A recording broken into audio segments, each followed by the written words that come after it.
अस्सलाम वालेकुम व्यूवर्स, आज मैं आपके लिए एक बहुत ही आसान और बहुत ही मज़ेदार रेसिपी लाई हूँ।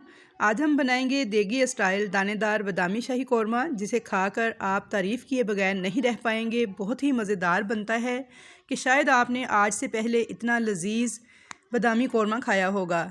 तो आज की रेसिपी के लिए व्यूवर्स मैं गारंटी से कहती हूँ कि आप अगर इसे एक बार बनाकर खा लेंगे तो आप उंगलियां चाट चाट कर खाएंगे। इतना लजीज़ ये बनता है, इतना खुशबूदार, और इसकी जो ग्रेवी है वो बहुत ही स्पेशल स्टाइल की है। तो इसलिए आपने आज की रेसिपी को मिस मत कीजिएगा, कंप्लीट वॉच कीजिएगा। तो चलिए हम देख लेते हैं कि हमने किस तरीके से ये नहायत ही खुशबूदार और लजीज़ बादामी कौरमा तैयार किया है।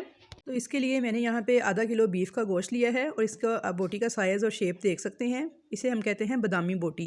आप बुचर से कहिएगा कि हमें बादामी बोटी बना दे तो आपको इस तरह का गोश्त बना कर देगा। बिल्कुल छोटे साइज़ की बोटी होती है, बोनलेस, और बादामी बोटी इसे कहते हैं। चलिए अब इसे पकाना स्टार्ट करते हैं। तो कौरमा बनाने के लिए सबसे पहले मैंने 1 कप ऑयल लिया है और मैंने यहाँ पे प्रेशर कुकर का इस्तेमाल किया है। 2 मीडियम साइज़ की प्याज ली हैं और इनको बिल्कुल बारीक एक जैसा काट लिया है। प्याज को लाइट गोल्डन कलर आने तक हमने फ्राई करना है और अब इसको मैं गरम ऑयल के अंदर ऐड कर दूंगी।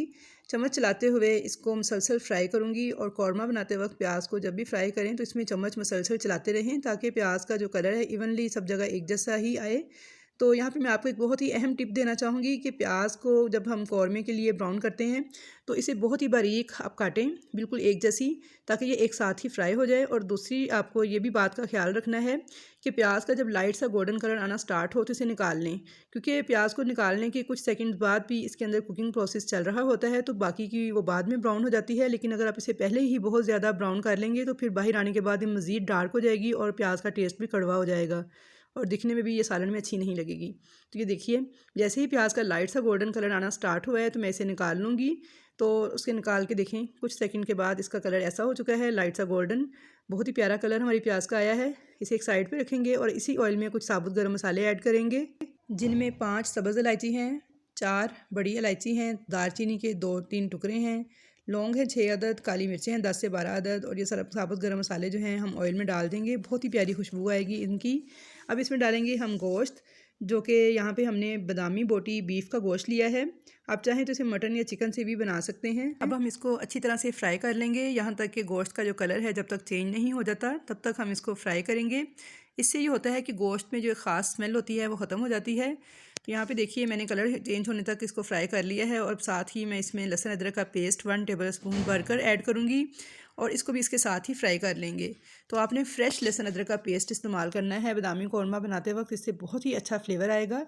लहसुन और अदरक के पेस्ट को भी इसके साथ 1 से 2 मिनट तक फ्राई कर लेंगे।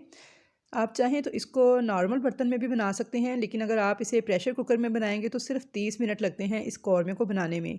तो यहाँ पे देखिए, मैंने लहसुन अदरक के पेस्ट को भी फ्राई कर लिया है 2 से 3 मिनट तक। तो अब हम इसमें कुछ स्पाइसेस ऐड करेंगे, जिनमें सबसे पहले नमक डालेंगे हस्बे जायका, लाल मिर्च पाउडर डालेंगे 1 टेबल स्पून, या फिर आप अपने टेस्ट के मुताबिक कम ज़्यादा डाल सकते हैं।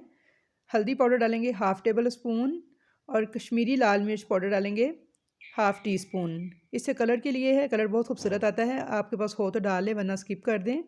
और अब साथ ही हम इसमें डाल देंगे धनिया पाउडर, फ्रेश धनिया पाउडर है 1 टेबल स्पून भर के डालना है। इसमें बहुत ही अच्छा टेस्ट आएगा हमारे कौरमे में। तो कौरमा आप जब भी बनाएं तो इसमें हल्दी और धनिया पाउडर थोड़ा ज़्यादा ही डालें। हल्दी से कलर खूबसूरत आता है और धनिया से फ्लेवर बहुत ही अच्छा और खुशबू बहुत अच्छी आती है।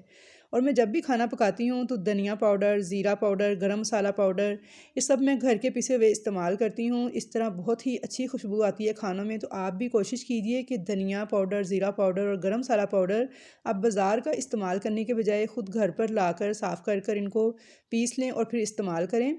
बहुत ही आसान होता है इनको पीसना। इस तरह से आपके खानों में जायका भी बढ़ जाएगा और आपके घर के हुए पिसे हुए मसाले जब आप यूज़ करते हैं तो बहुत ही अच्छा फ्लेवर आता है आपके खानों में। तो यहाँ पे मैंने मसाले को 2 मिनट तक भून लिया है। अब मैं इसमें 1 गिलास पानी ऐड कर दूँगी ताकि हमारा गोश्त गल जाए, और प्रेशर कुकर का ढक्कन बंद करके इसे विसल लगा दूँगी। विसल बोलने के 20 मिनट बाद हम इसे खोल के चेक करेंगे। तो चलिए, यहाँ पे मैंने प्रेशर कुकर बंद कर दिया है। तो यहाँ प्याज को देख लेते हैं। प्याज को हम चाहें तो हाथ से भी चूरा कर सकते हैं, वरना मिक्सी के जार में पीस लीजिएगा। तो यहाँ क्योंकि हम शाही बादामी कौरमा बना रहे हैं तो इसको हम बनाएंगे कुछ स्पेशल मसालों के साथ। तो यहाँ पे इसके लिए मैंने 12 से 15 बादाम लिए हैं, छील कर भगो कर मैंने इनका छिलका उतार लिया था। 2 चम्मच मैंने खसखस ली है और इसको भी मैंने धो के सुखाई हुई है। 2 चम्मच ही पिसा हुआ नारियल है, जिसे डेसिकेटेड कोकोनट भी कहते हैं। साथ में जायफल का 1/4 पीस है और जावित्री की एक स्टिक है। आधा कप मैंने इसमें दही ऐड किया है। इन तमाम चीज़ों को मैं मिक्सी के जार में डाल के पीस लूँगी। थोड़ा सा पानी भी डाल सकते हैं आप इसमें, लेकिन इनको आपने बहुत ज़्यादा नहीं पीसना, क्योंकि हम यहाँ पे दानेदार कौरमा बना रहे हैं, तो इसलिए बहुत ज़्यादा इनका पेस्ट नहीं बनाएंगे, बल्कि थोड़ा दानेदार ही इनको पीसेंगे। तो यहाँ पे मैंने दानेदार सा पेस्ट रेडी कर लिया है। इसे एक साइड पे रखेंगे और प्रेशर को खोल के चेक कर लेंगे। 20 मिनट हो चुके हैं। तो गोश्त माशाल्लाह से हमारा बहुत अच्छे तरीके से गल चुका है, लेकिन इसमें अभी काफ़ी सारा पानी मौजूद है। तो अब फ्लेम को तेज़ कर देंगे और इस पानी को खुश्क कर लेंगे।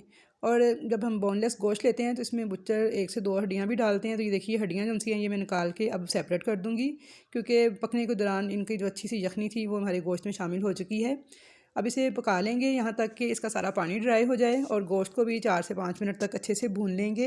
तो यहाँ पे देखिए गोश्त बहुत अच्छे तरीके से भून चुका है, ऑयल इसने रिलीज़ कर दिया है। तो अब इसके अंदर हम वो पेस्ट ऐड कर देंगे जो कि हमने पीस के रखा हुआ था। अच्छी तरह से इसको मिक्स कर देंगे। तो क्योंकि ये कौरमा है, इसको बिल्कुल पतला नहीं बनाया जाता है, इसकी थिक सी ग्रेवी होती है। तो अब मैंने इसके अंदर 1 गिलास पानी ऐड कर दिया है। तो बहुत ही ज़बरदस्त किस्म की इसकी कंसिस्टेंसी आती है, मैं आपको दिखाती हूँ अभी। तो यहाँ पे देखिए पानी डाल के मैंने अच्छी तरीके से इसको मिक्स कर दिया है। तो अब इसमें बॉयल आने देंगे। जैसे ही इस पानी में बॉयल आएंगे तो थोड़े से बादाम जो हैं वो मैंने बचा के रखे हुए थे, 8 से 10, तो ये देखिए ये इसमें ऐड कर देंगे। साथ ही अदरक बारीक कटी हुई डाल दी है मैंने, इसकी बहुत ही प्यारी खुशबू आती है इस कौरमे में से। तो ये देखिए ज़रूर ऐड कीजिएगा। 1 इंच का अदरक का टुकड़ा था जिसे मैंने जॉलियन कट किया हुआ है। अच्छी तरह से इसको भी मिला दीजिएगा। तो ये देखिए अल्हम्दुलिल्लाह माशाल्लाह बहुत ही दानेदार सा हमारा कौरमा बनके तैयार हो रहा है। अब इसमें मज़ीद खुशबू के लिए कौरमा एसेंस अगर आपके पास हो तो वो डाल दें, वरना कैवरा वाटर जो है 1/2 टीस्पून के बराबर ये ऐड कर देंगे। और इसको भी मिक्स कर देंगे। और अब 10 से 12 मिनट तक इसे दम वाली आंच पे पकने देंगे। तो यहाँ पे देखिए 10 से 12 मिनट हो चुके हैं।